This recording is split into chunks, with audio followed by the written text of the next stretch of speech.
할아버지, 정신 차리세요! 둔탁한 소리와 함께 차가운 아스팔트 위로 한 노인이 힘없이 쓰러졌습니다.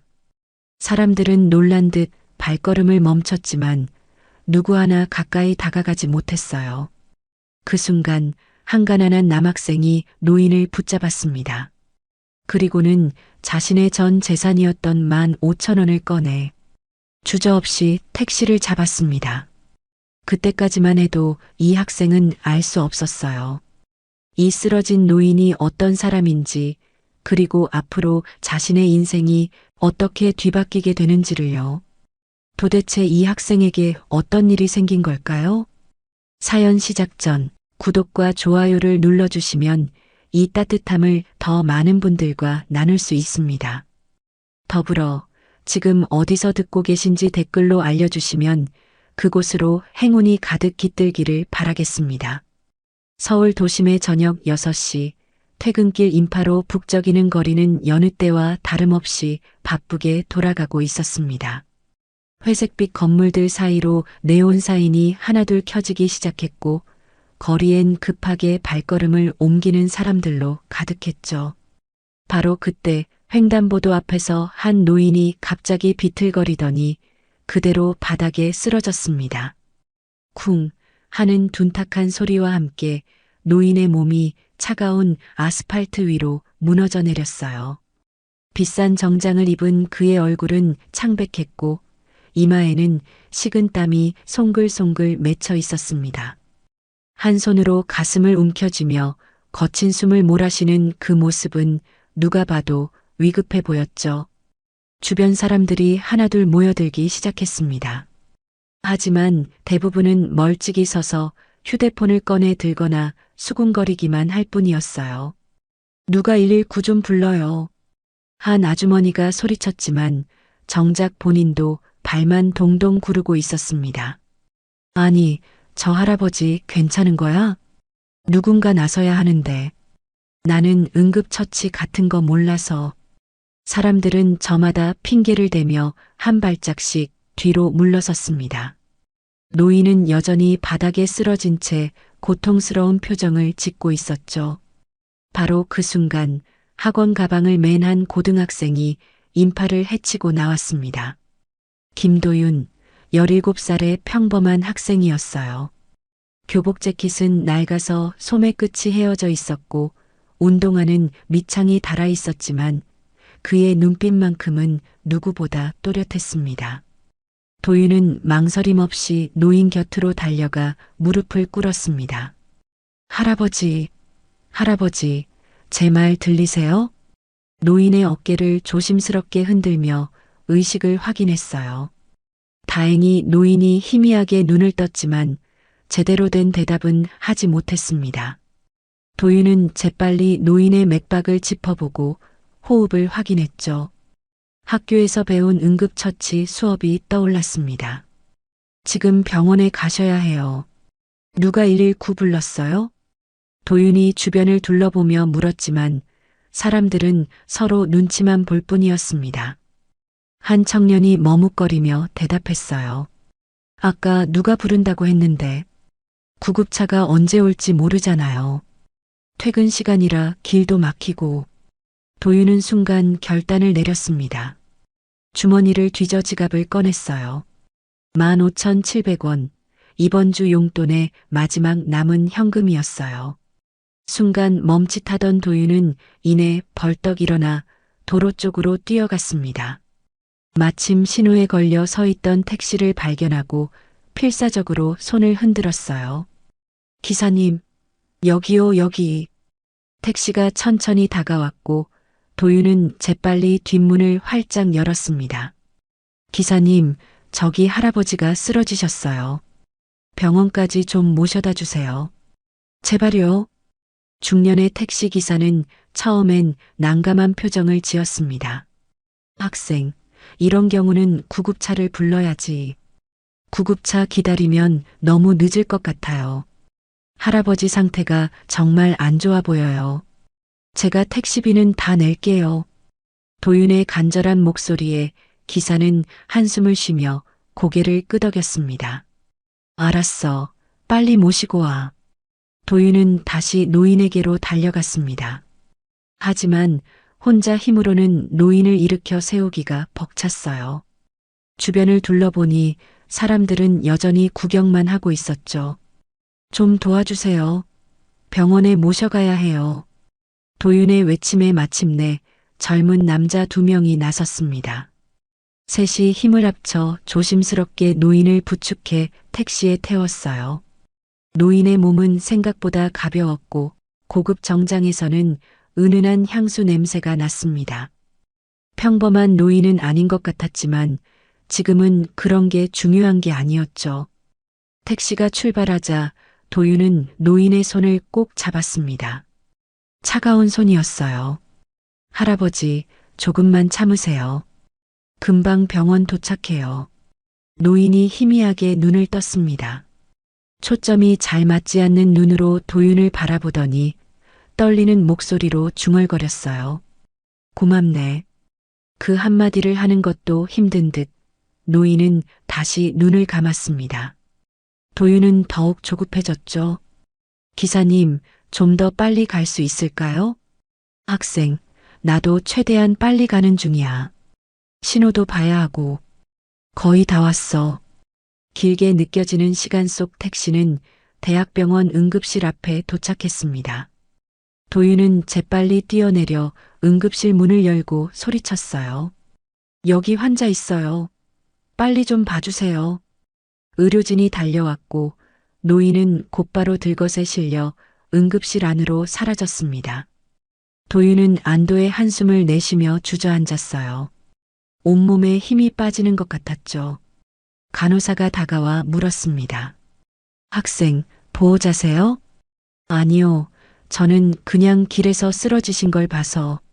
아, 그러시군요.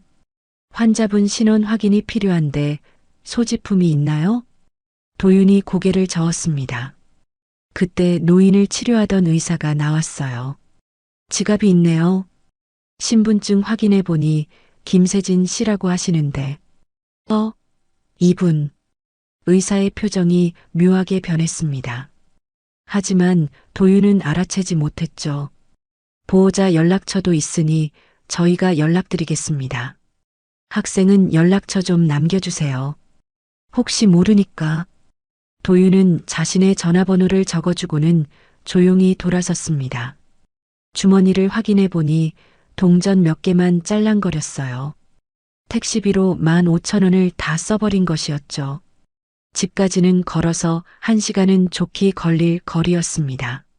하지만 도윤은 개의치 않았어요. 오히려 마음이 뿌듯했죠. 병원 문을 나서며 뒤를 한번 돌아봤습니다.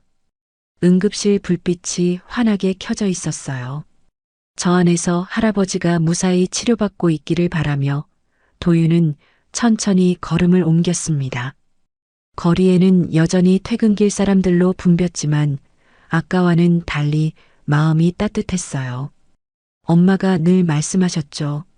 남을 도울 수 있다는 건 복받은 거라고. 비록 가진 건 없지만 누군가에게 도움이 될 수 있다는 게 이렇게 기쁜 일인지 오늘 처음 알았습니다. 발걸음은 가벼웠어요. 집에 가면 엄마가 기다리고 있을 거예요. 오늘 있었던 일을 들으면 분명 잘했다고 머리를 쓰다듬어 주실 겁니다.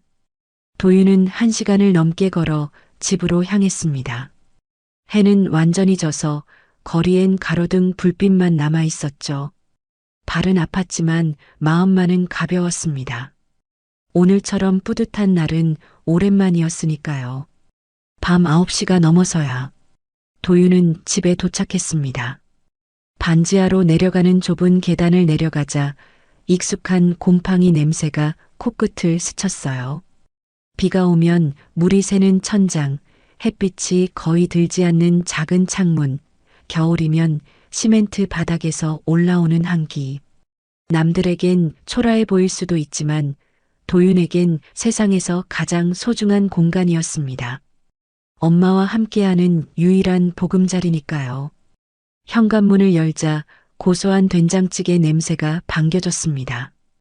부엌에서는 엄마가 저녁상을 차리고 있었어요. 혜진은 37의 나이지만 고된 생활 탓에 더 나이 들어 보였죠. 편의점 야간 알바를 마치고 낮에는 식당 서빙을 뛰느라 손은 늘 거칠고 갈라져 있었습니다. 하지만 도윤을 보는 순간 피곤했던 얼굴에 따스한 미소가 번졌어요. 우리 아들 왔구나. 오늘 학원 수업은 잘 들었어? 도윤은 신발을 벗으며 대답했습니다. 네, 잘 들었어요. 엄마, 배고파요. 밥부터 먹을게요. 혜진은 아들을 식탁으로 이끌었습니다. 된장찌개와 계란말이, 그리고 김치. 늘 똑같은 반찬이었지만 도윤은 맛있게 먹기 시작했어요. 혜진은 아들이 밥 먹는 모습을 흐뭇하게 지켜보다가 물었습니다. 그런데 왜 이렇게 늦었니? 평소보다 1시간은 더 늦은 것 같은데. 도윤은 숟가락을 들던 손을 멈추고 엄마를 바라봤습니다. 그리고는 천천히 오늘 있었던 일을 털어놓기 시작했어요. 엄마, 오늘 어떤 할아버지가 길에서 쓰러지셨어요. 횡단보도 앞이었는데 갑자기 가슴을 움켜쥐고 쓰러지시더라고요. 혜진의 표정이 놀라움으로 변했습니다. 어머나, 그래서? 사람들이 다 구경만 하고 있길래 제가 택시 잡아서 병원까지 모셔다 드렸어요. 할아버지 얼굴이 너무 창백하셔서 구급차 기다리면 늦을 것 같았거든요. 도윤은 주머니에서 동전 몇 개를 꺼내 식탁 위에 올려놓았습니다. 700원이 전부였어요. 그래서 택시비로 15,000원을 썼어요. 이번 주 남은 용돈이었는데. 도윤은 엄마의 눈치를 살폈습니다. 혜진은 잠시 말이 없었어요. 그러다가 갑자기 일어나서 도윤의 머리를 쓰다듬었습니다. 손길이 너무나 부드러워서 도윤은 놀랐죠. 우리 아들이 정말 대단한 일을 했네. 그 할아버지, 우리보다 더 힘든 분이었나 보구나. 엄마는 속상하지 않아요? 도윤이 조심스럽게 물었습니다. 혜진은 고개를 저으며 다시 자리에 앉았어요. 왜 속상하겠니? 내가 사람을 구한 거잖아. 돈이야 또 벌면 되지만 생명은 한 번 잃으면 되돌릴 수 없는 거야. 혜진은 된장찌개를 한 숟가락 떠서 도윤의 밥그릇에 부어주며 말을 이었습니다. 엄마가 어렸을 때 외할아버지한테 늘 들었던 말이 있어. 남을 도울 수 있다는 건 복받은 거라고. 가난해도 마음이 따뜻한 사람이 진짜 부자라고 하셨지. 도윤은 외할아버지 이야기를 듣는 게 처음이었습니다. 엄마는 거의 가족 이야기를 하지 않았거든요. 잘했어, 아들. 엄마는 내가 자랑스러워. 혜진의 말에 도윤은 가슴이 뭉클해졌습니다. 사실 집으로 오는 내내 엄마가 실망할까봐 걱정했었는데 오히려 칭찬을 들으니 눈시울이 뜨거워졌어요. 많이 걸었지? 병원에서 집까지 꽤 멀었을 텐데. 1시간 반 정도 걸었어요. 그런데 전혀 힘들지 않았어요. 오히려 마음이 뿌듯했어요. 도윤은 다시 밥을 먹기 시작했습니다. 혜진은 그런 아들을 바라보며 깊은 생각에 잠겼어요. 가난한 환경에서도 이렇게 바른 아이로 커준 것이 얼마나 고마운지 새삼 느껴졌죠.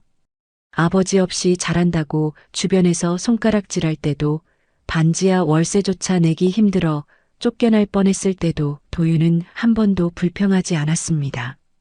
식사를 마친 도윤이 일어나며 말했습니다. 제가 설거지할게요. 엄마는 쉬어요. 괜찮아, 엄마가 할게.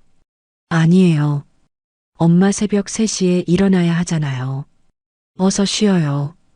도윤은 고집을 부리며 그릇을 싱크대로 가져갔습니다. 작은 부엌에서 설거지하는 아들의 뒷모습을 보며 혜진은 마음이 아팠어요. 17살 친구들과 놀러 다니고 싶을 나이인데 늘 집안일을 돕고 공부에만 매달리는 아들이 안쓰러웠습니다. 설거지를 마친 도윤은 방으로 들어가 책상 앞에 앉았습니다. 벽에는 의대 진학 목표가 적힌 종이가 붙어 있었어요. 의사가 되어서 엄마를 편하게 해드리고 싶다는 도윤의 꿈이었죠. 그날 밤 혜진은 잠이 오지 않았습니다.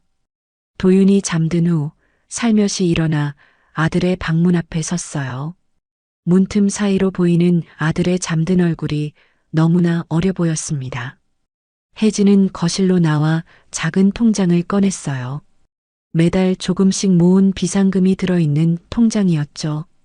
사실 도윤의 대학 등록금을 위해 모은 돈이었지만 내일 아침에 10,000원이라도 아들 주머니에 넣어줘야겠다고 생각했습니다. 용돈도 없이 학교에 가는 건 너무 서글픈 일이니까요. 새벽 2시 반, 혜진은 알람이 울리기 전에 눈을 떴습니다. 조용히 일어나 세수를 하고 출근 준비를 했어요. 현관을 나서기 전 식탁 위에 짧은 메모를 남겼습니다. 우리 아들, 오늘도 힘내. 엄마가 사랑해. 그리고 도윤의 가방 옆에 10,000원짜리 지폐 한 장을 살짝 놓아두었어요. 적어도 점심값과 간식값 정도는 되겠죠. 문을 나서는 혜진의 발걸음은 무거웠지만 마음은 따뜻했습니다. 어제 아들이 보여준 선한 마음을 생각하니 가슴이 벅차올랐어요. 가난하지만 마음만은 누구보다 부유한 아들을 둔 것이 얼마나 큰 축복인지 다시 한번 깨달았습니다. 차가운 새벽 공기가 얼굴을 스쳤지만 혜진은 씩씩하게 걸었어요. 편의점까지는 20분 거리. 오늘도 긴 하루가 시작되겠지만 아들을 위해서라면 못할 게 없었습니다. 동쪽 하늘이 조금씩 밝아오기 시작했어요. 어둠이 걷히고 새로운 날이 밝아오고 있었죠. 혜진은 문득 생각했습니다. 어제 도윤이 구한 그 노인은 지금쯤 어떻게 되었을까? 무사히 회복하셨기를 바라며 혜진은 발걸음을 재촉했습니다. 다음 날 아침 7시 반, 도윤은 평소처럼 학교로 향했습니다. 엄마가 놓고 간 10,000원을 발견했을 때 가슴이 뭉클했지만 그 돈은 다시 통장에 넣어두고 집을 나섰어요. 엄마가 얼마나 힘들게 번 돈인지 알기에 함부로 쓸 수가 없었습니다. 학교까지는 도보로 20분. 아침 햇살이 따스하게 내리쬐는 평범한 등굣길이었죠. 그런데 학교 정문에 가까워지자 뭔가 이상한 분위기가 감지됐습니다. 학생들이 웅성거리며 교문 쪽을 바라보고 있었어요. 야, 저거 봐. 벤츠 아니야? 우와, 진짜 비싸 보인다. 누구 차지? 우리 학교에 저런 차 타고 오는 애가 있었나? 도윤도 호기심에 고개를 들어 앞을 바라봤습니다. 교문 바로 앞에 검은색 대형 벤츠가 서 있었어요. 번쩍거리는 차체와 짙게 썬팅된 유리창이 위압감을 풍겼죠. 평범한 공립고등학교 앞에는 어울리지 않는 차였습니다. 도윤이 그냥 지나치려는 순간 벤츠의 뒷문이 열렸습니다. 그리고 정장을 입은 중년 남자가 내렸어요. 50대 정도로 보이는 그 남자는 회색 정장에 넥타이를 메고 있었고 한 손에는 고급스러운 서류 가방을 들고 있었습니다. 누가 봐도 높은 직책의 사람처럼 보였죠. 남자는 주변을 둘러보더니 도윤을 발견하고는 곧장 다가왔습니다. 도윤은 당황해서 발걸음을 멈췄어요. 설마 자신을 찾아온 건가 싶어서 불안한 마음이 들었죠. 김도윤 학생 맞습니까? 남자의 목소리는 정중하면서도 단호했습니다. 도윤은 고개를 끄덕였어요. 네, 맞는데요. 누구시죠? 남자는 명함을 꺼내 도윤에게 건넸습니다. 거기엔 미래그룹 비서실장 박정호라고 적혀 있었어요. 미래그룹이라면 누구나 아는 대기업이었죠. 도윤은 더욱 당황스러웠습니다. 어제 저희 회장님을 병원까지 모셔주신 학생이시죠? 회장님께서 꼭 감사 인사를 전하라고 하셨습니다. 도윤은 그제야 어제 그 노인이 대기업 회장이었다는 걸 알았습니다. 순간 머릿속이 하얘졌어요. 길에서 쓰러진 평범한 할아버지인 줄만 알았는데 이렇게 큰 인물이었다니. 박정호는 서류 가방을 열어 봉투 하나를 꺼냈습니다. 두툼한 봉투였어요. 회장님께서 감사의 표시로 이것을 전해드리라고 하셨습니다. 어제 택시비도 있고 무엇보다 생명의 은인에게 드리는 작은 성이라고 생각해 주시면 됩니다. 도윤은 봉투를 보고 고개를 저었습니다. 주변 학생들이 모두 지켜보고 있다는 걸 의식하면서도 단호하게 거절했어요. 감사하지만 받을 수 없습니다. 저는 당연히 해야 할 일을 했을 뿐이에요. 박정호의 눈썹이 올라갔습니다. 의외라는 표정이었죠. 학생, 이건 정당한 보상입니다. 회장님께서 직접 지시하신 일이고요. 죄송하지만 저는 대가를 바라고 한 일이 아닙니다. 누구든 그 상황에서는 그렇게 했을 거예요. 도윤의 목소리는 떨렸지만 확고했습니다. 박정호는 당황한 기색을 보였어요. 아마 이런 거절은 예상하지 못했나 봅니다. 학생, 이건 단순한 돈이 아닙니다. 회장님의 진심이 담긴. 비서실장님, 정말 감사한 마음은 알겠습니다. 하지만 저는 그날 할아버지를 도운 것에 대해 후회하지 않아요. 보상이 없어도 말이죠. 그리고 도윤은 잠시 말을 멈추고 주변을 둘러봤습니다. 학생들이 휴대폰을 들고 촬영하고 있는 게 보였어요. 불편한 마음이 들었지만 해야 할 말은 해야 했습니다. 저희 엄마가 늘 말씀하시거든요. 남을 도울 때는 오른손이 한 일을 왼손이 모르게 하라고. 이렇게 많은 사람들 앞에서 보상을 받는 건 더더욱 아닌 것 같아요. 박정호는 한동안 도윤을 바라봤습니다. 그의 눈빛에는 놀라움과 함께 존경의 빛이 스쳐 지나갔어요. 이런 학생은 처음이었던 것 같았죠. 알겠습니다. 학생의 뜻을 회장님께 그대로 전하겠습니다. 하지만 박정호는 주머니에서 작은 카드를 꺼냈습니다. 이건 제 연락처입니다. 혹시라도 도움이 필요하면 언제든 연락 주세요. 이건 보상이 아니라 한 어른이 훌륭한 학생에게 주는 약속이라고 생각해 주시면 좋겠습니다. 도윤은 잠시 망설이다가 명함은 받았습니다. 거절하기엔 너무 진심 어린 눈빛이었거든요. 감사합니다. 그럼 저는 수업이 있어서. 네, 들어가세요. 그리고 학생. 박정호가 돌아서려던 도윤을 불렀습니다. 회장님께서 꼭 한번 뵙고 싶어 하십니다. 부담 갖지 말고 시간 날 때 연락 주세요. 도윤은 고개를 끄덕이고 교문 안으로 들어갔습니다. 뒤에서는 벤츠의 엔진 소리가 들렸고 곧 차는 떠났어요. 교문을 들어서자마자 친구들이 우르르 몰려왔습니다. 야, 김도윤. 방금 그게 뭐야? 미래그룹이라고 했지? 너 대체 뭘 한 거야? 봉투에 돈이 엄청 많아 보이던데 왜 안 받은 거야? 바보 아니야? 도윤은 난감한 표정을 지었습니다. 이런 관심은 원하지 않았는데 상황이 너무 커진 것 같았어요. 그냥 어제 어떤 할아버지 병원에 모셔다 드린 게 다야. 그 할아버지가 미래그룹 회장이었다고? 대박이다.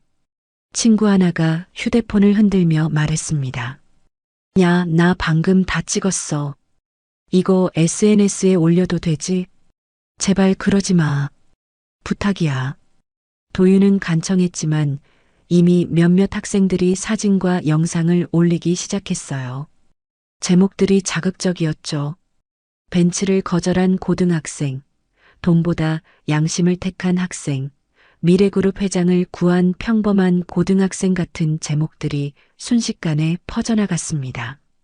첫 교시 수업 시간, 도윤은 선생님의 말씀에 집중하려 했지만 쉽지 않았어요. 교실 뒤쪽에서는 계속 수군거리는 소리가 들렸고 복도를 지나가는 다른 반 학생들이 창문으로 들여다보기도 했죠. 하교 시간이 되자 상황은 더 심각해졌습니다.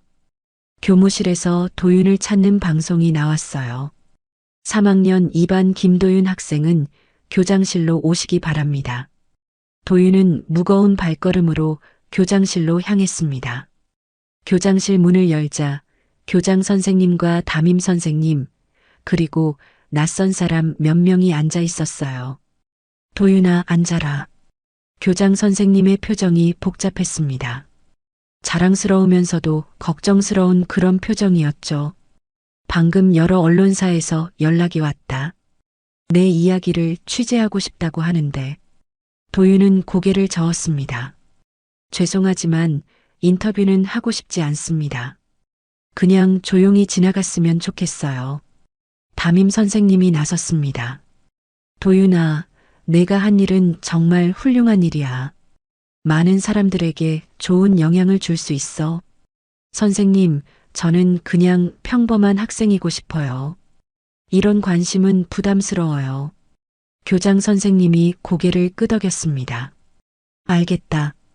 학교 측에서 언론 대응은 막도록 할게. 하지만 이미 SNS에 퍼진 건 우리가 막을 수 없단다. 도윤은 한숨을 쉬었습니다. 하루아침에 인생이 복잡해진 것 같았어요. 집에 도착했을 때는 이미 해가 지고 있었어요.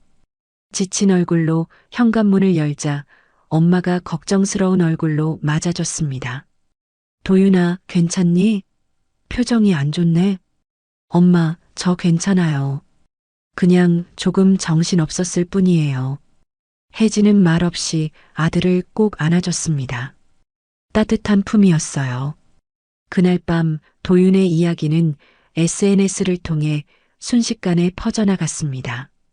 처음엔 학교 학생들이 올린 몇 개의 게시물에 불과했지만 불과 2시간 만에 수만 개의 공유가 이뤄졌어요. 벤츠를 거절한 고등학생이라는 제목의 영상은 각종 커뮤니티와 포털 사이트를 뜨겁게 달궜죠. 도윤은 방에서 숙제를 하고 있었지만 계속 울리는 휴대폰 진동 때문에 집중할 수가 없었습니다. 친구들이 보내는 메시지가 쏟아져 들어왔어요. 야, 너 지금 실시간 검색어 1위야. 우리 학교가 뉴스에 나왔어. 미래그룹 회장을 구했다며? 대박이다. 도윤은 한숨을 쉬며 휴대폰을 무음으로 바꿨습니다. 그저 당연한 일을 했을 뿐인데 이렇게 큰 일이 될 줄은 몰랐어요. 거실에서는 혜진이 저녁 설거지를 하고 있었습니다. 그녀의 휴대폰도 계속 울렸지만 젖은 손 때문에 받을 수가 없었죠. 설거지를 마치고 휴대폰을 확인한 혜진의 얼굴이 놀라움으로 가득 찼습니다. 편의점 동료가 보낸 링크였는데 도윤의 사진과 함께 기사가 올라와 있었습니다. 미래그룹. 그 글자를 본 순간 혜진은 숨이 멎는 듯 했습니다. 17년간 애써 잊고 살았던 기억이 수면 위로 떠오를 것 같았습니다. 애써 참직한 표정으로 도윤을 불렀습니다. 도윤아, 이리 와봐. 도윤이 거실로 나오자 혜진이 휴대폰 화면을 보여줬어요. 이게 다 무슨 일이니? 미래그룹 회장님을 구했다고? 도윤은 조용히 설명했습니다. 어제 쓰러진 할아버지가 그런 큰 인물인 줄 몰랐다고. 오늘 학교에 비서실장이 찾아왔지만 보상을 거절했다고. 혜진은 아들의 머리를 쓰다듬었어요. 손끝이 차갑게 떨렸지만 아들에게는 따뜻한 온기가 전해지기를 바라면서요. 옳은 일을 했어. 하지만 이렇게 주목받는 건 부담스럽겠구나.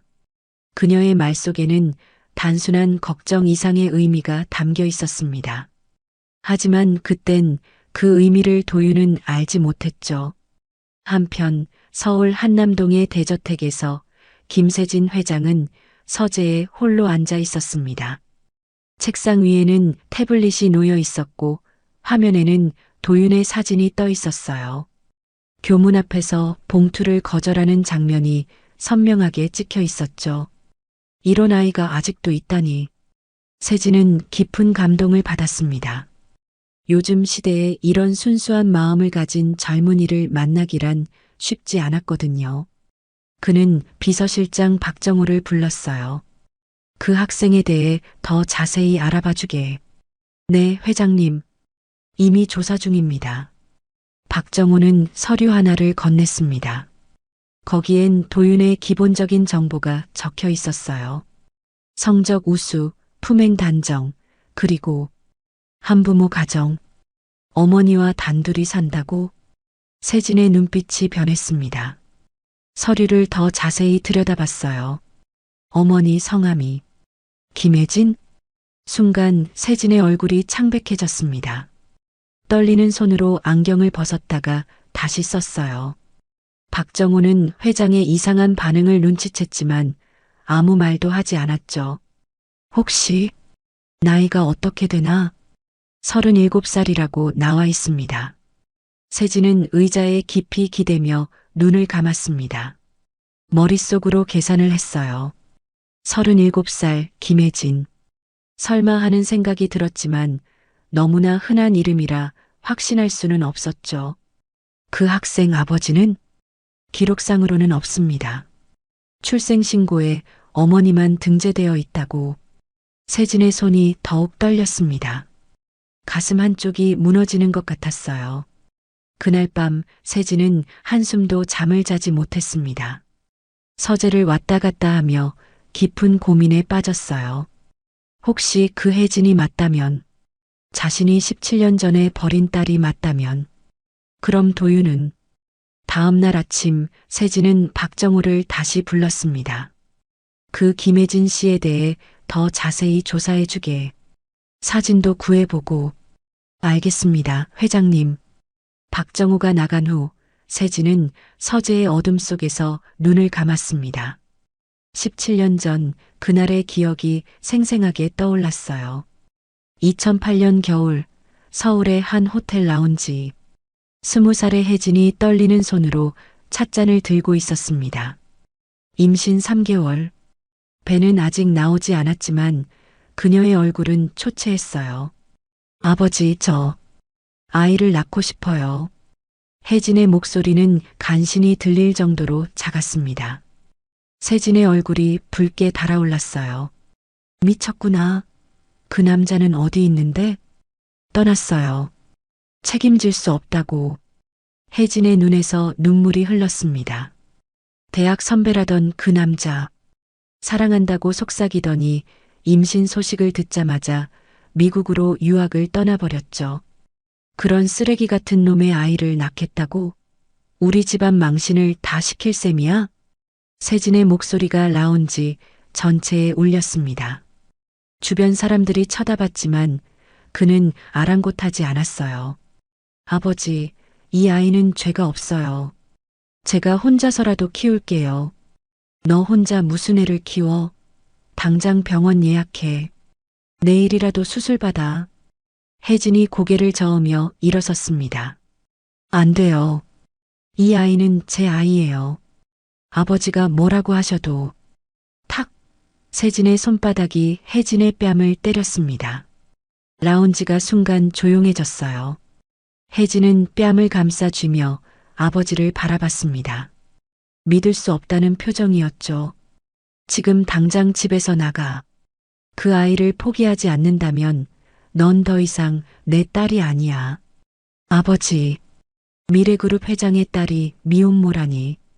언론에 알려지면 주가는 어떻게 되고 우리 집안 명예는 어떻게 되겠어? 내가 그렇게 이기적인 애였나? 혜진의 어깨가 떨렸습니다. 그녀는 마지막 희망을 품고 아버지의 손을 잡으려 했지만 세진은 차갑게 뿌리쳤어요. 선택해. 아이를 포기하고 없던 일로 하든가 아니면 영원히 내 앞에서 사라지든가. 혜진은 한참을 서 있다가 떨리는 목소리로 말했습니다. 알겠어요. 제가 사라질게요. 그녀는 돌아서서 걸어갔습니다.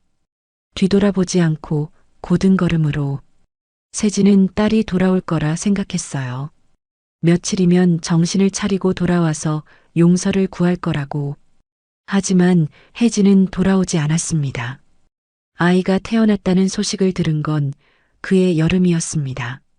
아들이라고 했어요. 하지만 세진은 모른 척했습니다. 회사 일에 파묻혀 지냈고 딸의 존재를 지우려 애썼죠. 그 무렵 인터넷에서는 도윤에 대한 관심이 더욱 뜨거워지고 있었습니다. 각종 언론사에서 취재 경쟁이 붙었고 네티즌들의 댓글도 쏟아졌어요. 요즘 보기 드문 개념 청년이네요. 돈보다 양심을 택하다니 대단합니다. 부모님이 정말 잘 키우셨나 봐요. 학교에서도 도윤은 갑작스러운 유명세에 당황하고 있었습니다. 쉬는 시간마다 다른 반 학생들이 구경 오고 선생님들도 칭찬을 아끼지 않았어요. 하지만 도윤은 그저 평범한 일상으로 돌아가고 싶을 뿐이었죠. 점심시간 도윤은 옥상으로 올라갔습니다. 조용히 혼자 있고 싶었거든요. 그런데 거기서 뜻밖의 사람을 만났어요. 같은 반 친구 지수였습니다. 너도 숨으러 왔구나. 지수가 웃으며 말했어요. 응, 너무 정신없어서. 근데 진짜 대단하다. 나라면 그 돈 받았을 텐데. 도윤은 쓴웃음을 지었습니다. 엄마가 늘 말씀하시거든. 떳떳하게 사는 게 제일 중요하다고. 그 시각 미래그룹 본사 회장실에서 세진은 박정우가 가져온 사진을 보고 있었습니다. 편의점 CCTV에 찍힌 혜진의 모습이었어요. 많이 야위고 힘들어 보였지만 분명 자신의 딸이 맞았습니다. 확실하네. 그 김혜진이 내 딸이구나. 세진의 목소리가 떨렸어요. 박정우는 놀란 표정을 감추지 못했죠. 그럼 김도윤 학생은 내 외손자야. 세진은 의자에 무너지듯 앉았습니다. 자신을 구해준 그 아이가 자신이 버린 딸의 아들이었다니. 운명의 장난이라기엔 너무나 잔인한 현실이었어요. 내가 무슨 짓을 한 거지. 세진의 눈에서 눈물이 흘러내렸습니다. 17년 동안 가슴 한구석에 묻어두었던 죄책감이 한꺼번에 밀려왔어요. 회장님, 어떻게 하시겠습니까? 박정우가 조심스럽게 물었습니다. 세진은 한참을 망설이다가 입을 열었어요. 당장 만나러 가야겠네. 하지만 회장님, 너무 갑작스러우면 더 이상 미룰 수 없어. 이미 17년을 미뤘잖아. 세진은 일어서려다가 다시 주저앉았습니다. 용기가 나지 않았어요. 자신이 그토록 매정하게 버린 딸을 어떤 얼굴로 만난단 말인가. 그날 저녁 세진은 박정우와 함께 도윤의 집 근처까지 갔습니다. 하지만 차에서 내릴 용기가 나지 않았어요. 반지하 창문으로 새어나오는 불빛을 한참 동안 바라보다가 결국 돌아섰습니다. 아직은 준비가 안 됐어. 세진은 스스로에게 변명하듯 중얼거렸어요. 하지만 마음 한구석에서는 알고 있었죠. 아무리 준비를 해도 용서받기는 어려울 거라는 걸. 하지만 며칠의 시간이 흐른 후 김세진 회장은 더 이상 미룰 수 없다고 결심했어요. 매일 밤 악몽에 시달렸고 낮에는 죄책감에 짓눌려 숨도 제대로 쉴 수 없었습니다. 17년 전에 버린 딸, 그리고 자신을 구해준 외손자. 이 잔인한 운명의 장난 앞에서 그는 무너져 내리고 있었죠. 오후 4시 세진은 운전기사도 없이 혼자 차를 몰고 도윤의 집으로 향했습니다. 비서실장 박정우가 조사해온 주소를 내비게이션에 입력하고 떨리는 손으로 핸들을 잡았어요. 강남의 번화가를 벗어나 점점 외곽으로 나가자 풍경이 달라지기 시작했습니다. 높은 빌딩들이 사라지고 낡은 다세대 주택들이 나타났죠. 목적지에 가까워질수록 세진의 가슴은 더욱 빠르게 뛰었습니다. 골목길로 들어서자 더욱 충격적인 광경이 펼쳐졌어요. 좁고 어두운 골목, 벽에는 곰팡이 자국이 가득했고 쓰레기 봉투들이 여기저기 쌓여 있었습니다. 여기가 혜진이가 사는 곳이란 말인가. 세진은 차에서 내려 천천히 걸었습니다. 반지하로 내려가는 계단을 발견했을 때 그의 다리가 멈췄어요. 계단 입구에는 녹슨 철문이 있었고 우편함에는 김혜진이라는 이름이 희미하게 적혀 있었습니다. 세진은 계단을 한 칸 한 칸 내려갔습니다. 발걸음이 무거웠어요. 17년이라는 세월의 무게가 어깨를 짓누르는 것 같았죠. 반지하 문 앞에 섰을 때 그는 한참을 망설였습니다. 문을 두드릴 용기가 나지 않았어요. 그때 안에서 발소리가 들렸습니다. 문이 열리고 혜진이 나타났어요. 순간 시간이 멈춘 것 같았습니다. 세진은 딸의 모습을 보는 순간 숨이 막혔어요. 17년 전 그 예쁘고 발랄했던 딸은 온데간데 없었습니다. 야위고 초췌한 얼굴, 거칠어진 손, 낡은 옷차림. 무엇보다 그녀의 눈에서 생기가 사라져 있었어요. 혜진도 충격을 받긴 마찬가지였습니다. 문 앞에 선 사람이 자신의 아버지라는 걸 알아보는 데는 1초도 걸리지 않았어요. 하지만 믿을 수가 없었죠. 17년 동안 단 한 번도 찾아오지 않았던 아버지가 눈앞에 있었던 거예요. 혜진이냐? 세진의 목소리가 떨렸습니다. 그 한마디를 하는데도 온 힘을 다해야 했어요. 아버지. 혜진의 목소리도 떨렸지만 차가웠습니다. 17년 동안 쌓인 원망과 서러움이 그 한마디에 담겨 있었죠. 세진은 더 이상 견딜 수가 없었습니다. 그 자리에 무릎을 꿇었어요. 72살의 대기업 회장이 반지하 문턱 앞에서 무너져 내렸습니다. 미안하다. 정말 미안하다. 눈물이 주르륵 흘러내렸어요. 17년 동안 참아왔던 눈물이 한꺼번에 터져 나왔습니다. 딸의 초라한 모습을 보니 가슴이 찢어지는 것 같았어요. 이런 곳에서 이렇게 힘들게 살아왔다니. 아버지가 왜 이제 와서.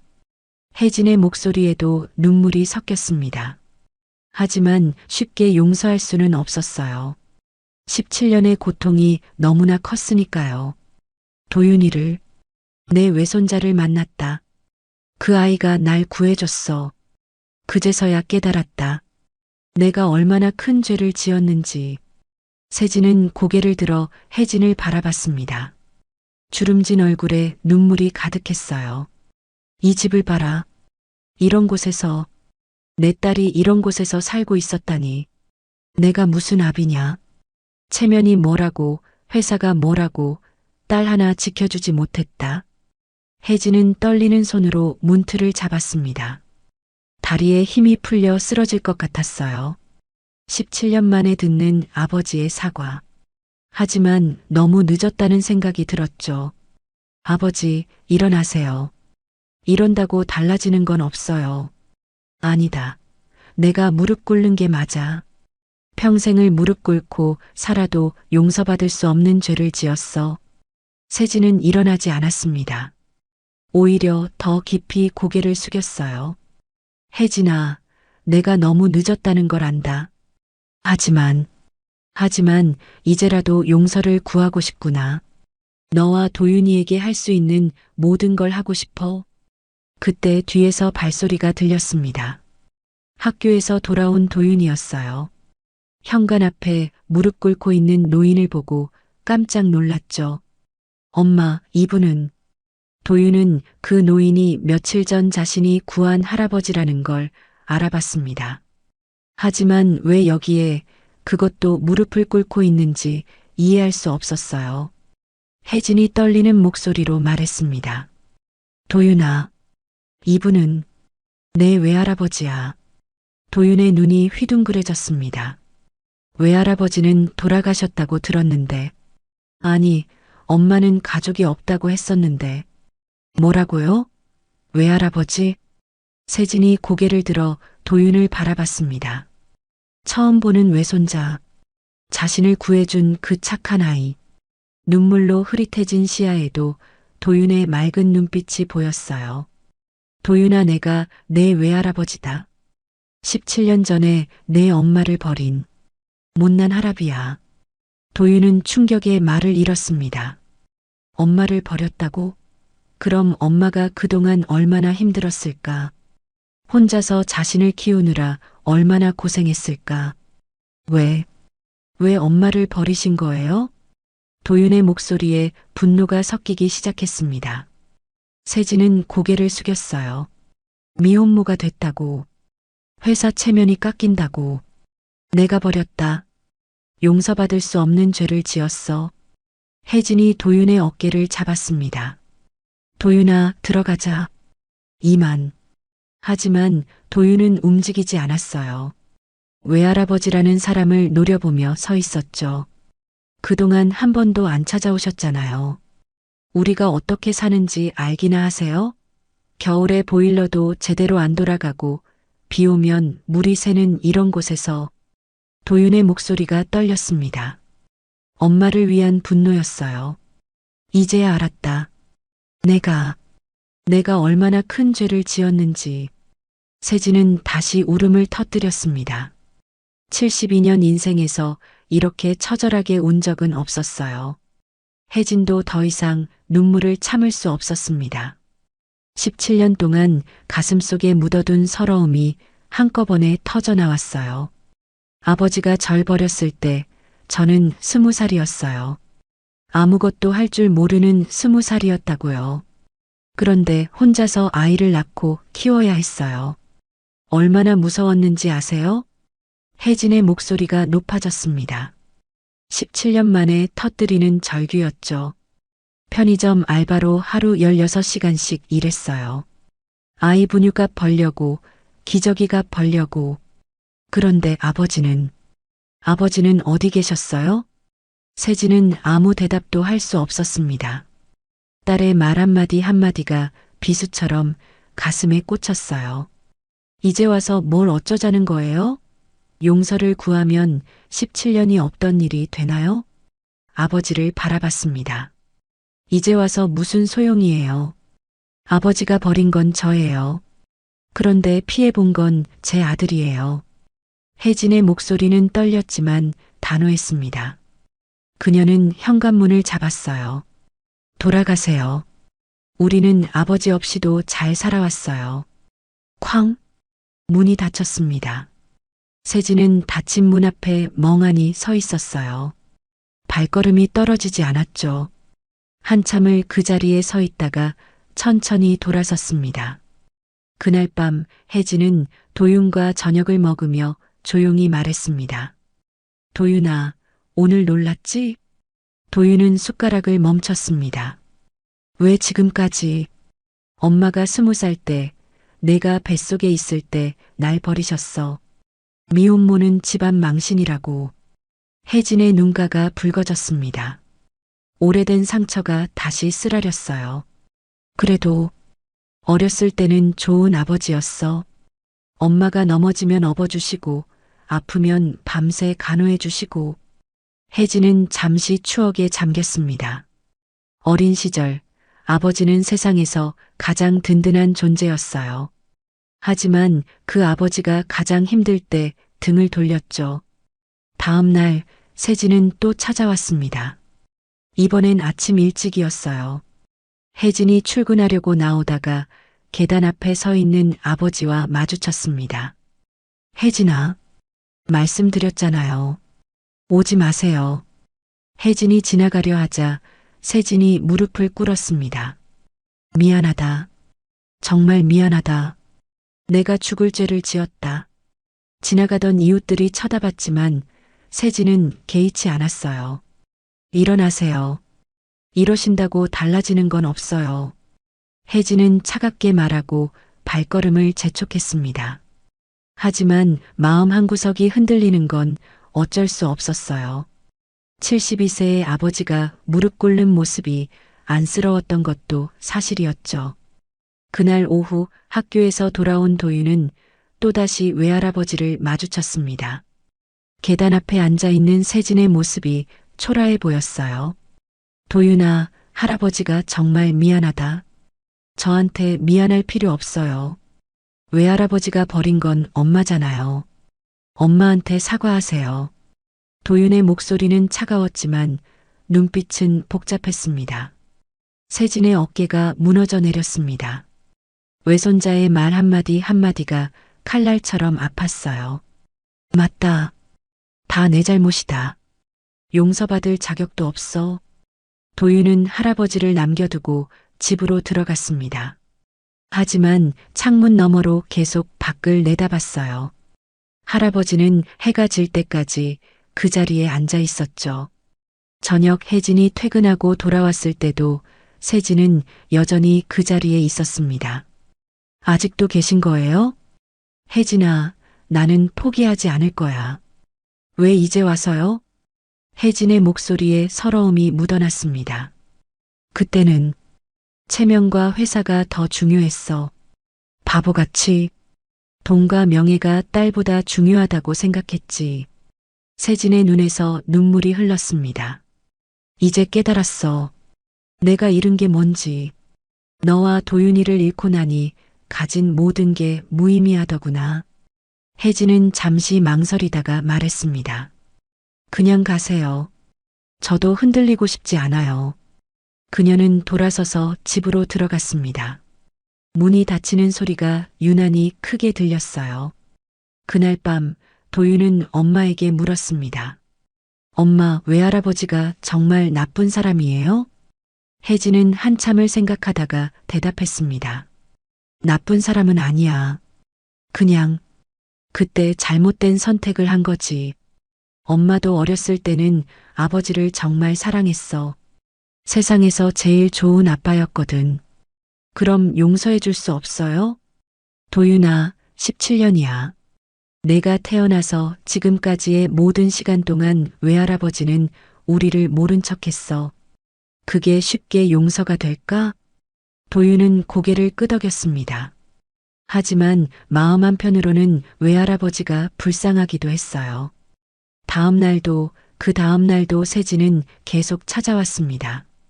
비가 오는 날엔 우산도 없이 서 있었고 추운 날엔 떨면서도 자리를 지켰어요. 일주일째 되는 날 도윤이 우산을 들고 나갔습니다. 할아버지, 이거라도 쓰세요.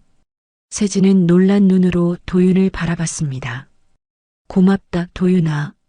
아직 용서한 건 아니에요. 그냥 이러다 쓰러지실까 봐서요. 도윤은 우산을 건네고 돌아서려다가 멈췄습니다. 엄마가 말했어요. 어렸을 때 외할아버지가 좋은 아빠였다고. 왜 변하신 거예요? 세진은 쓸쓸하게 웃었습니다.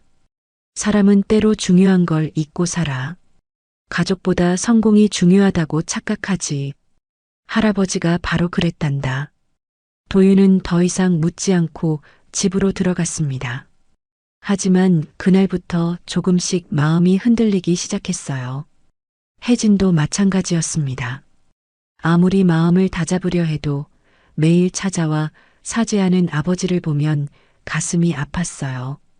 특히 비를 맞으며 서 있는 모습을 볼 때면 어린 시절 자신을 업고 빗속을 뛰어가던 아버지의 모습이 겹쳐 보였죠. 엄마, 외할아버지 좀 불쌍해요. 어느 날 저녁 도윤이 조심스럽게 말했습니다. 그래도 엄마는 아직 준비가 안 됐어. 혜진의 목소리가 떨렸습니다. 용서하고 싶은 마음과 상처받은 마음이 충돌하고 있었어요. 언젠가는 용서해 줄 수 있을까? 도윤이 엄마의 손을 잡았습니다. 엄마가 결정해요. 저는 엄마 편이에요. 혜진은 아들을 꼭 안았습니다. 그리고 창밖을 바라봤어요. 저 멀리 가로등 아래 아버지가 여전히 서 있는 게 보였습니다. 마음이 점점 무너지고 있었지만 아직은 아니었어요. 17년의 상처가 며칠 만에 아물 리 없었으니까요. 세진이 매일 반지하 집을 찾아온 지 3주가 지났습니다. 여전히 혜진과 도윤은 문을 열어주지 않았지만 그는 포기하지 않았어요. 비가 와도 추운 바람이 불어도 계단 앞을 지켰죠. 그런데 어느 날 오후 예상치 못한 인물이 회장실을 찾아왔습니다. 40대 중반의 남자였어요.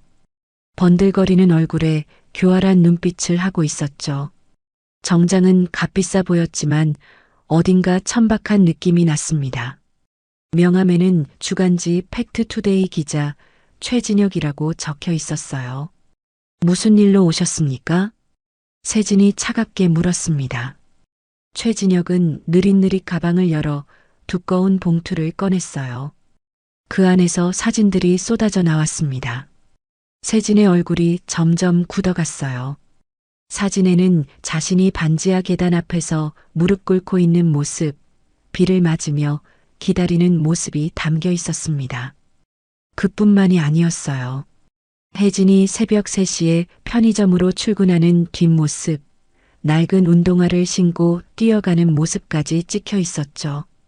더 충격적인 건 도윤의 사진들이었습니다.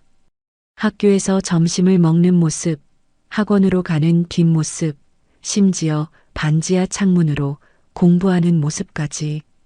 최진혁은 몇 주 동안 이 가족을 감시하고 있었던 것이었어요. 제가 취재를 하다 보니 아주 재미있는 사실을 발견했습니다. 미래그룹 김세진 회장님께 미혼모 딸이 있다는 것, 그것도 17년 동안 완전히 버려두셨다는 것 말이죠. 최진혁의 목소리에는 음흉한 즐거움이 묻어났습니다. 세진의 주먹이 떨렸지만 참았어요. 그 반지하 집 사진도 찍어봤습니다. 곰팡이가 가득한 벽, 물이 새는 천장. 그런 곳에서 회장님 딸과 손자가 살고 있더군요. 이런 내용으로 기사를 쓴다면. 최진혁은 일부러 말을 멈추고 세진의 표정을 살폈습니다. 그리고는 태블릿을 꺼내 무언가를 보여줬어요. 이미 작성된 기사 초안이었죠. 제목이 자극적이었습니다. 미래그룹 회장의 숨겨진 비밀, 버려진 딸과 손자. 세진은 깊은 숨을 들이쉬었습니다. 이런 협박은 처음이 아니었지만 가족이 연관되니 더욱 분노가 치밀었어요. 원하는 게 뭡니까? 30억이면 충분할 것 같습니다. 회장님 재산에 비하면 푼돈 아닙니까? 최진혁은 뻔뻔하게 웃었습니다. 세진은 한참을 침묵했어요. 그러다가 천천히 입을 열었습니다. 일주일 시간을 주시오. 좋습니다. 하지만 일주일 후 정확히 오후 2시까지입니다. 1시간이라도 늦으면 기사는 바로 나갑니다. 최진혁이 나간 후 세진은 창밖을 바라봤습니다. 17년 전에 자신이 떠올랐어요. 그때도 이런 두려움 때문에 딸을 버렸던 것이었죠. 세상의 시선이 무서워서, 회사 이미지가 걱정돼서. 그날 저녁 세진은 여전히 반지하 집 앞에 갔습니다. 그런데 이상한 낌새를 느꼈어요. 골목 어귀에 낯선 차가 서 있었고 그 안에 누군가 앉아 있었죠. 최진혁의 부하인 것 같았습니다. 다음 날 혜진이 편의점에서 일하고 있을 때였어요. 낯선 남자가 들어와 주변을 서성거렸습니다. 물건을 사는 것도 아니고 그저 혜진을 관찰하는 듯 했죠. 혜진은 불안했지만 내색하지 않았어요. 뭘 찾으시나요? 남자는 아무 말 없이 나갔습니다. 하지만 유리문 밖에서 계속 서성거렸어요. 혜진의 손이 떨렸습니다. 본능적으로 위험을 감지한 것이었죠. 도윤도 이상한 일을 겪었습니다. 학교에서 나오는데 모르는 아저씨가 다가왔어요. 김도윤 학생 맞지? 잠깐 할 얘기가 있는데. 도윤은 경계심을 갖고 뒤로 물러섰습니다. 누구세요? 그냥 내 외할아버지에 대해 궁금한 게 있어서 인터뷰 좀 하자. 남자는 기자증을 보여줬지만 도윤은 거절했어요. 하지만 그 남자는 계속 따라왔습니다. 학원 앞까지 쫓아와서는 사진을 찍기도 했죠. 그날 밤 도윤이 엄마에게 말했습니다. 엄마, 오늘 이상한 아저씨가 나를 따라다녔어요. 혜진의 얼굴이 창백해졌습니다. 자신도 비슷한 일을 겪었기 때문이었어요. 앞으로 조심해야겠다. 혼자 다니지 말고. 이틀째 상황은 더 심각해졌습니다. 반지하 집 우편함에 이상한 편지가 들어 있었어요. 혜진과 도윤의 일상이 담긴 사진들과 함께 위협적인 메시지가 적혀 있었죠. 조만간 모든 게 밝혀질 것이다. 혜진은 두려웠지만 경찰에 신고할 수도 없었어요. 아버지와 연관된 일인 것 같았고 더 큰 소동이 될까봐 걱정됐으니까요. 세진은 최진혁이 가족을 위협하고 있다는 걸 알게 됐습니다. 비서실장 박정호가 조사한 결과였어요. 회장님, 최진혁이 부하들을 시켜 따님과 도윤군을 감시하고 있습니다. 심지어 접촉까지 시도한 것 같습니다. 세진의 얼굴이 불그락푸르락했어요. 자신을 협박하는 건 참을 수 있었지만 가족을 건드리는 건 용서할 수 없었습니다. 그놈이 감히. 분노가 폭발할 것 같았지만 세진은 참았습니다. 지금 감정적으로 대응하면 최진혁의 의도대로 될 뿐이었어요. 사흘째, 최진혁은 더 대담해졌습니다. 직접 혜진의 편의점으로 찾아온 것이었어요. 안녕하세요, 김혜진 씨. 저는 기자 최진혁입니다. 혜진은 놀랐지만 침착하게 대응했습니다. 무슨 일이시죠? 아버님과 이야기 중인데 혹시 아버님에 대해 하실 말씀 없으세요? 17년 동안 버림받은 기분이 어떤지. 혜진의 손이 떨렸지만 단호하게 말했습니다. 나가주세요. 여긴 일하는 곳입니다. 최진혁은 비웃으며 나갔지만 문 밖에서 계속 사진을 찍었어요. 혜진은 무서웠습니다. 이 남자가 무엇을 원하는지 어디까지 갈지 알 수 없었어요. 그날 밤 세진은 깊은 고민에 빠졌습니다.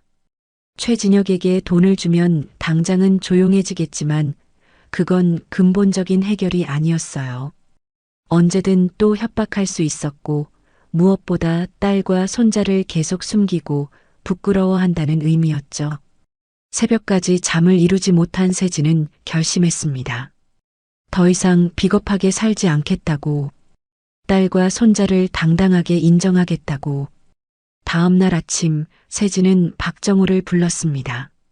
정호야, 법무팀에 연락해서 최진혁을 스토킹과 협박 혐의로 고소 준비를 시켜. 그리고 세진은 잠시 멈췄다가 단호하게 말했습니다. 기자회견을 준비해라. 내가 모든 걸 공개하겠다. 박정호는 놀랐지만 회장의 눈빛에서 확고한 의지를 읽을 수 있었어요. 최진혁은 여전히 여유로웠습니다. 30억이라는 거금이 곧 자신의 통장에 들어올 거라 믿었으니까요. 하지만 그는 몰랐습니다. 세진이 완전히 다른 선택을 했다는 걸, 그리고 그 선택이 자신의 파멸을 불러올 거라는 걸. 나흘째 아침 도윤이 학교로 가는데 또 그 남자가 나타났습니다. 이번엔 더 적극적으로 다가왔어요. 도윤아, 외할아버지가 너희를 버렸다는 게 사실이야? 도윤은 무서웠지만 당당하게 말했습니다. 아저씨가 누군데 그런 걸 물어요? 계속 이러시면 경찰에 신고할 거예요. 남자는 비웃으며 사라졌지만 도윤은 불안했어요. 엄마도 위험할 수 있다는 생각이 들었죠. 그날 오후 세진은 마지막으로 반지하 집을 찾아갔습니다. 혜진이 문을 열어줬어요. 최근에 이상한 일들 때문에 불안했던 혜진은 아버지를 보자 복잡한 표정을 지었습니다. 아버지, 요즘 이상한 사람들이. 알고 있다. 미안하다, 나 때문에. 너희가 위험에 처했구나. 세진의 눈에는 결연함이 담겨 있었습니다. 곧 모든 게 끝날 거야. 더 이상 너희를 숨기지 않겠다. 당당하게 내 딸이고 내 손자라고 세상에 알리겠다. 혜진은 놀란 눈으로 아버지를 바라봤습니다. 세진은 딸의 어깨를 잡고 말했어요. 늦었지만 이제라도 제대로 된 아버지가 되고 싶구나. 그리고 약속한 일주일이 되었습니다. 미래그룹 본사 대강당은 수백 명의 기자로 가득 찼습니다.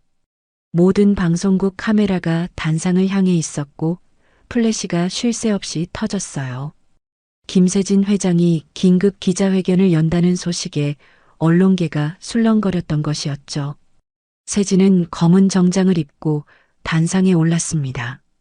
평소에 위험 있는 모습과 달리 어딘가 초췌해 보였어요. 마이크 앞에 선 그는 깊은 숨을 들이쉬고 천천히 입을 열었습니다. 오늘 제가 이 자리에 선 이유는 저의 과거 잘못을 고백하고 용서를 구하기 위해서입니다. 기자들이 술렁거렸습니다. 대기업 회장이 공개적으로 잘못을 인정한다는 건 흔한 일이 아니었으니까요. 17년 전 저는 미혼모가 된 제 딸 김혜진을 버렸습니다. 체면과 회사 이미지를 핑계로 딸과 외손자를 외면했죠. 그것은 제 인생 최대의 과오였고 결코 용서받을 수 없는 죄였습니다. 강당이 순간 조용해졌습니다. 그리고 곧 플래시 세례가 쏟아졌어요. 세진은 눈을 감았다가 다시 떴습니다. 그의 눈에는 눈물이 맺혀 있었죠. 최근 한 언론인이 이 사실을 알고 저를 협박했습니다. 30억을 요구하며 제 가족을 스토킹하고 위협했죠. 하지만 그 일이 오히려 저를 깨닫게 했습니다. 제가 여전히 딸과 손자를 부끄러워하고 있었다는 걸요. 세진은 잠시 말을 멈추고 물을 한 모금 마셨습니다. 떨리는 손을 애써 감추려 했지만 쉽지 않았어요. 이제 당당하게 말씀드립니다. 김혜진은 제 딸입니다. 김도윤은 제 외손자입니다. 그들은 제가 버린 가족이지만 이제부터라도 제대로 된 아버지, 할아버지가 되고자 합니다. 기자 한 명이 손을 들었습니다. 그동안 왜 찾지 않으셨습니까? 세진은 쓸쓸하게 웃었어요. 겁쟁이였기 때문입니다. 돈과 명예에 눈이 멀어 가장 소중한 것을 잃어버렸죠. 17년이라는 시간을 되돌릴 순 없지만 이제부터라도 속죄하며 살겠습니다. 그는 서류 한 장을 들어보였습니다. 오늘부로 혜진 재단을 설립합니다. 개인 재산 1,000억 원을 출연해 미혼모와 그 자녀들을 지원하겠습니다. 또한 협박범 최진혁은 이미 검찰에 고발했고 곧 구속될 예정입니다. 기자회견이 끝난 뒤 세진은 회장실로 돌아왔습니다. 그리고 무너지듯 의자에 앉았어요. 모든 힘이 빠져나가는 것 같았지만 동시에 홀가분했습니다. 17년 동안 짊어진 무거운 짐을 내려놓은 기분이었죠. 그날 저녁 뉴스는 세진의 고백으로 도배됐습니다. 혜진은 편의점에서 일하다가 TV에 나오는 아버지의 모습을 봤어요. 공개적으로 자신을 딸이라고 도윤을 손자라고 인정하는 모습에 복잡한 감정이 밀려왔습니다. 분노와 서러움 그리고 알 수 없는 안도감이 뒤섞였죠. 최진혁은 그날 밤 긴급 체포됐습니다. 협박과 스토킹 혐의였어요. 그동안 다른 재벌들에게도 비슷한 수법을 써왔던 것이 추가로 밝혀져 결국 실형을 선고받았죠. 기자회견 이후 세진의 행보는 빨라졌습니다. 혜진 재단 설립을 위해 밤낮 없이 일했어요. 단순히 돈만 지원하는 게 아니라 실질적인 도움을 주고 싶었습니다. 미혼모들이 아이와 함께 지낼 수 있는 쉼터를 만들고 직업 교육 프로그램을 운영하고 아이들의 교육비를 전액 지원하는 시스템을 구축했죠. 재단 이사장은 혜진의 이름으로 했지만 정작 혜진은 거부했습니다. 제 이름을 쓰지 마세요. 전 아직 준비가 안 됐어요. 세진은 딸의 마음을 이해했습니다. 그래서 더욱 조심스럽게 다가가기로 했어요. 어느 날 아침 혜진이 출근하려고 나왔을 때 반지하 계단이 완전히 새 것으로 교체되어 있었습니다. 녹슬고 삐걱거리던 철제 계단 대신 튼튼한 돌계단이 놓여 있었어요. 미끄럼 방지 처리까지 되어 있었죠. 며칠 뒤엔 반지하 창문이 모두 이중창으로 바뀌어 있었습니다. 겨울 찬바람이 들어오지 못하도록 완벽하게 시공되어 있었어요. 혜진은 알았습니다. 아버지의 소행이라는 걸. 하지만 거절할 수도 없었어요. 도윤의 건강을 생각하면 필요한 일이었으니까요. 세진은 또 다른 방법으로도 속죄했습니다. 매주 한 번씩 미혼모 쉼터를 방문해 봉사활동을 했어요. 처음엔 어색했지만 점차 아이들과 친해졌죠. 아이들은 그를 할아버지라고 불렀고 세진은 그 말에 울컥했습니다. 도윤에게는 듣지 못한 그 호칭이 너무나 그리웠으니까요. 도윤의 학교 앞에도 여전히 갔습니다. 하지만 이제는 숨지 않았어요. 멀리서 당당하게 서서 외손자를 바라봤죠. 도윤도 가끔 외할아버지를 발견하곤 했지만 모른 척하지는 않았습니다. 멀리서 가볍게 고개를 끄덕이는 정도의 인사를 나누곤 했어요. 할아버지, 오늘도 오셨네요. 어느 날 도윤이 먼저 다가왔습니다. 세진은 놀랐지만 기뻤어요. 그래, 내가 잘 있나 보고 싶어서. 저 괜찮아요. 그런데 할아버지 건강은 어떠세요? 너무 무리하시는 것 같던데. 도윤의 걱정 어린 말에 세진은 눈물이 날 것 같았습니다. 고맙다. 내가 걱정해주니 힘이 나는구나. 둘은 나란히 걸었습니다. 완전한 화해는 아니었지만 조금씩 거리가 좁혀지고 있었어요. 세진은 혜진의 편의점에도 변화를 줬습니다. 낡은 냉장고를 새 것으로 교체하고 바닥 공사를 다시 했어요. 편의점 사장은 갑작스러운 시설 개선에 놀랐지만 건물주가 지시한 일이라며 받아들였죠. 세진이 그 건물을 통째로 매입한 것이었습니다. 혜진은 알았지만 내색하지 않았어요. 아버지가 자신을 위해 애쓰는 모습이 안쓰러우면서도 아직은 완전히 용서할 수 없었습니다. 17년의 상처는 그리 쉽게 아물 수 없었으니까요. 재단 설립 발표회가 열렸을 때 세진은 혜진과 도윤을 초대했습니다. 하지만 그들은 오지 않았어요. 대신 혜진은 짧은 편지를 보냈죠. 재단 설립을 축하합니다. 많은 사람들에게 도움이 될 것 같아요. 하지만 저는 아직 그 자리에 설 준비가 안 됐습니다. 이해해 주세요. 세진은 편지를 읽고 또 읽었습니다. 딸의 글씨체가 그리웠어요. 어린 시절 아빠에게 쓴 편지들이 떠올랐죠. 아빠 사랑해요라고 삐뚤빼뚤 적혀 있던 그 편지들. 발표회장에는 많은 미혼모들이 참석했습니다. 그들은 세진에게 감사 인사를 전했어요. 회장님 덕분에 희망이 생겼어요. 아이와 함께 살 수 있게 돼서 정말 감사합니다. 세진은 그들의 손을 잡으며 생각했습니다. 17년 전 자신의 딸도 이렇게 힘들었겠구나. 혼자서 아이를 키우며 얼마나 막막했을까. 제가 더 감사합니다. 늦었지만 이제라도 깨달을 수 있게 해주셔서. 세진의 진심 어린 모습에 많은 사람들이 감동했어요. 언론도 처음에 비판적 시각에서 벗어나 그의 노력을 인정하기 시작했죠. 학교에서 도윤은 친구들에게 둘러싸였습니다. 너희 외할아버지 정말 대단하시다. 1,000억을 기부하시다니 진짜 대인배시네. 도윤은 복잡한 심정이었어요. 외할아버지가 자랑스러우면서도 여전히 엄마를 버렸던 과거가 용서되지 않았습니다. 세진은 꾸준히 반지하 집을 찾아갔습니다. 이제는 매일이 아니라 이틀에 한 번 정도였지만 그 진심은 변하지 않았어요. 때로는 혜진이 좋아하던 떡을 사들고 가기도 하고 도윤이 필요할 만한 참고서를 문 앞에 놓고 가기도 했죠. 혜진은 창문 너머로 그런 아버지를 지켜봤습니다. 72살의 나이에 무거운 것들을 들고 와 조심스럽게 놓고 가는 모습이 짠했어요. 마음이 조금씩 움직이고 있었지만 아직은 아니었습니다. 상처가 너무 깊었으니까요.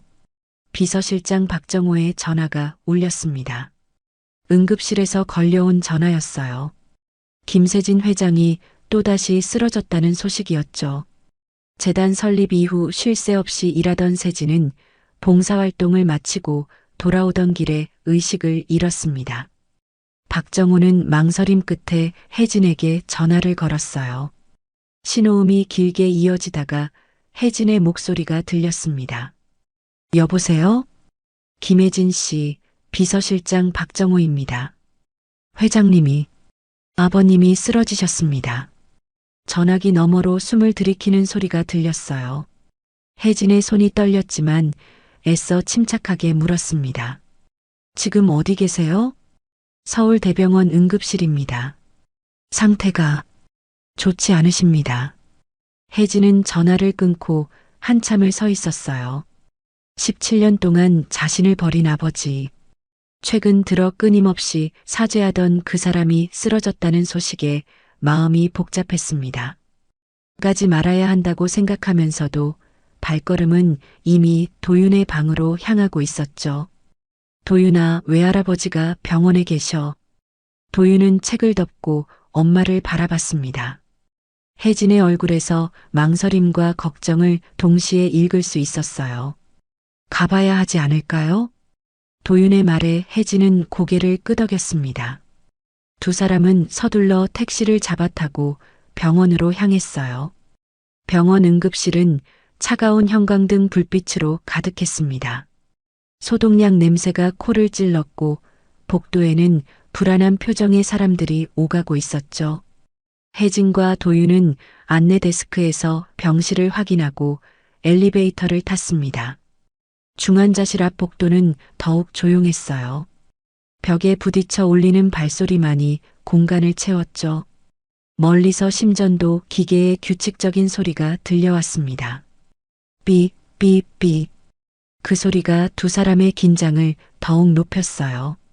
병실 문 앞에서 박정호가 기다리고 있었습니다. 그의 얼굴은 지쳐 보였어요. 오셨습니까?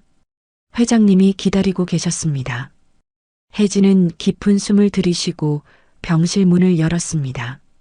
하얀 시트 위에 누워있는 아버지의 모습이 눈에 들어왔어요. 불과 몇 주 전까지 그렇게 열심히 뛰어다니던 사람이 맞나 싶을 정도로 야위고 창백했습니다. 세진의 팔에는 링거줄이 연결되어 있었고 산소 마스크가 얼굴을 덮고 있었어요. 눈은 감겨 있었지만 혜진과 도윤이 들어오는 기척에 천천히 눈을 떴습니다. 혜진아. 목소리는 너무나 작고 약했어요. 혜진은 침대 옆으로 다가갔습니다. 분노와 슬픔, 연민이 동시에 밀려왔죠. 17년의 원망이 아직 가슴에 남아 있었지만 이렇게 쓰러진 아버지를 보니 마음이 아팠습니다.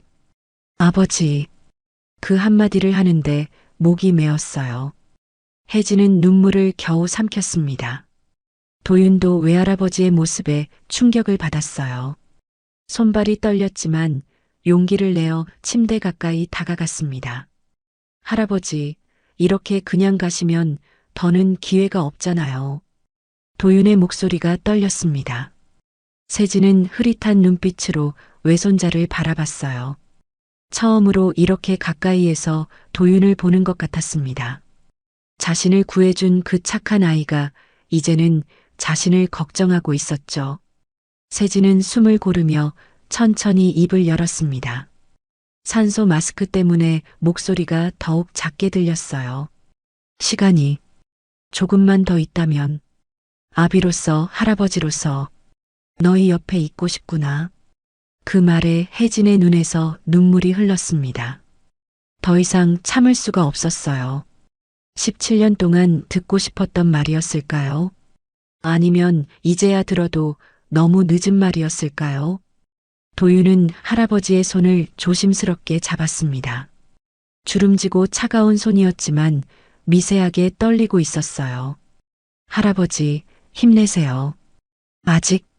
아직 우리가 할 얘기가 많잖아요. 세진의 눈에서도 눈물이 흘렀습니다. 외손자가 처음으로 자신의 손을 잡아준 것이었어요. 그 따뜻한 손길이 너무나 고마웠습니다. 병실의 조명이 세 사람을 비췄어요. 창밖으로는 서울의 야경이 반짝이고 있었지만 병실 안은 고요했습니다. 심전도 소리와 산소 공급기의 작은 소음만이 들렸죠. 박정우가 조용히 들어와 말했습니다.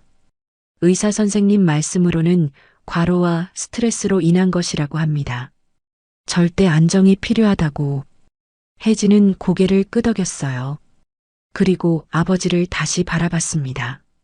이렇게 약해진 모습을 보니 지난 몇 주 동안 얼마나 무리했는지 알 것 같았어요. 재단 설립, 봉사활동, 그리고 매일같이 자신들을 찾아온 것까지. 왜 이렇게 무리하셨어요? 혜진의 목소리에는 원망과 걱정이 섞여 있었습니다. 시간이 얼마 없을 것 같아서 72살이야. 언제까지 건강할지, 너희와 함께할 시간이 얼마나 남았을지.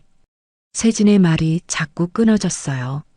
숨쉬기가 힘든 것 같았습니다. 그만 말씀하세요. 쉬셔야 해요. 혜진이 말렸지만 세진은 계속했습니다. 미안하다. 정말 미안하다. 내가 가장 힘들 때 내가 곁에 없었구나.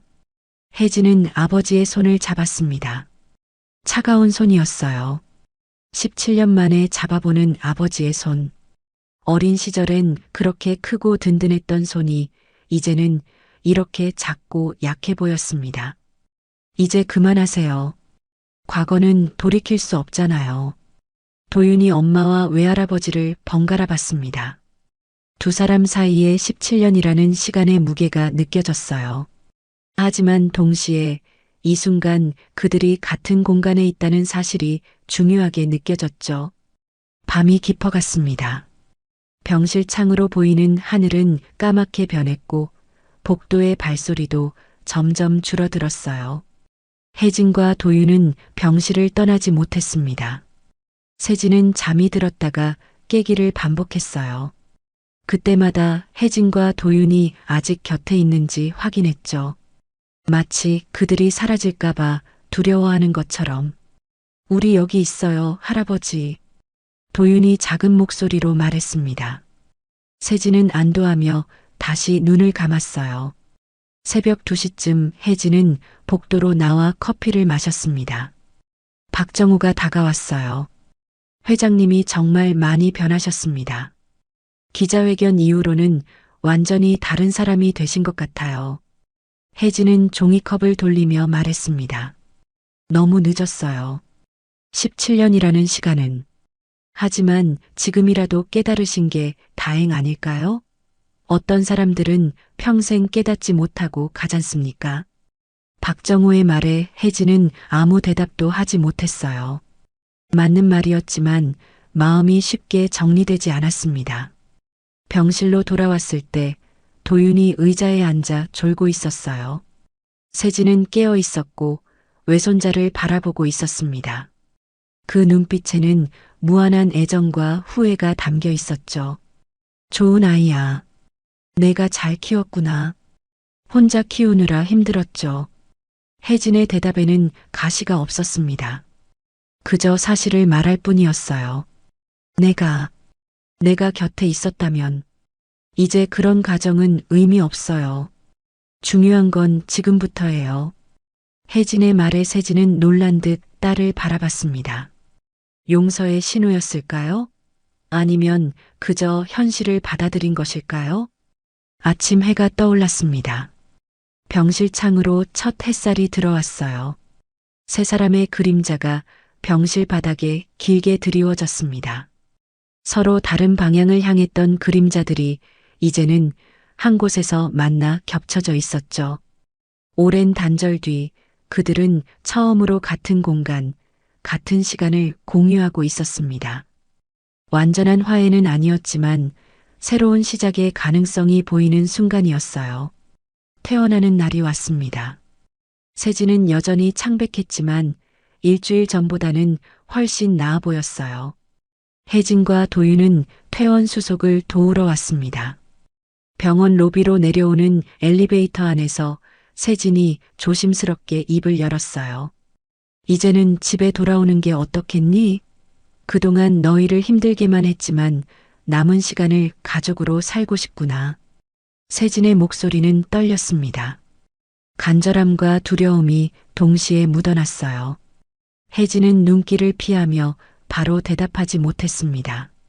병원 밖으로 나오자 봄 햇살이 따스하게 내리쬐고 있었어요. 혜진은 벤치에 앉아 하늘을 올려다봤습니다. 그녀의 마음속에 지난 시간들이 파노라마처럼 스쳐 지나갔어요. 기자회견장에서 체면을 내려놓고 고개 숙이던 아버지의 모습이 떠올랐습니다. 그날 세진은 떨리는 목소리로 자신의 잘못을 인정했죠. 대기업 회장이라는 자리에서 모든 언론 앞에서 딸을 버렸다고 고백하는 건 쉬운 일이 아니었을 거예요. 미혼모 지원 재단을 세우면서도 아버지는 세심했습니다.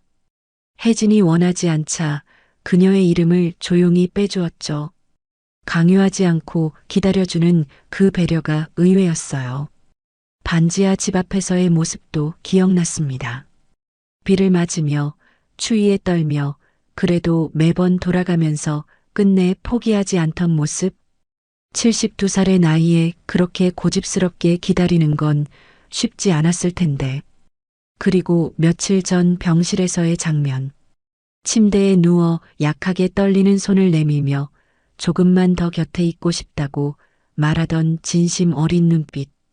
그 모든 것들이 혜진의 마음속 얼음을 조금씩 녹이고 있었어요. 혜진은 깊은 숨을 들이쉬고 천천히 입을 열었습니다. 아직 상처가 완전히 아문 건 아니에요. 세진의 표정이 어두워졌습니다. 하지만 혜진은 계속했어요. 하지만 앞으로의 날들까지 아버지를 미워하는 데만 시간을 쓰고 싶지 않네요.